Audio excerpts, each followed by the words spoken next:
তো হ্যালো বন্ধুরা, তোমরা সবাই কেমন আছো? আশা করি ভালো আছো। আজকে তোমাদের ক্লাস 10 এর যে প্রথম অধ্যায় রয়েছে ইতিহাসের ধারণা, সেই অধ্যায় দিয়ে তোমাদের 4 মার্কের প্রশ্নগুলি আজকে তোমাদের সামনে তুলে ধরবো।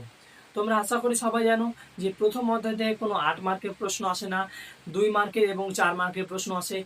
তাই আমি আজকে 4 মার্কের প্রশ্ন তোমাদের সামনে তুলে ধরবো, যা টেস্ট পরীক্ষা এবং ফাইনাল পরীক্ষার জন্য অত্যন্ত গুরুত্বপূর্ণ হতে চলেছে। তাই দেরি নয়, ভিডিওটি শুরু করা যাক। দেখো, 2027 সালের জন্য ক্লাস 10 ইতিহাস বিষয়ে প্রথম অধ্যায় রয়েছে ইতিহাস ধারণা। প্রশ্নের মান 4 নম্বর। ক্লিয়ার? প্রশ্নের মান 4 নম্বর।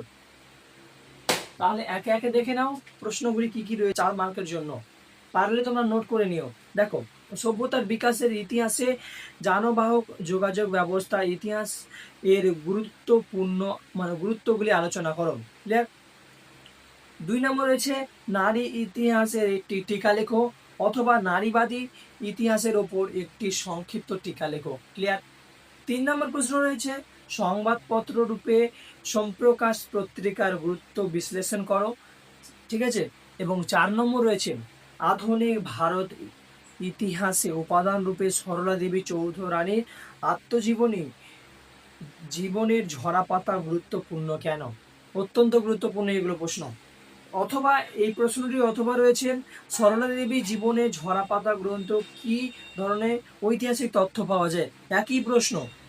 এবং 6 নম্বর রয়েছে আধুনিক ভারত ইতিহাসে উপাদান রূপে রবীন্দ্রনাথ ঠাকুরের আত্মজীবনী জীবনের স্মৃতি গুরুত্বপূর্ণ কেন?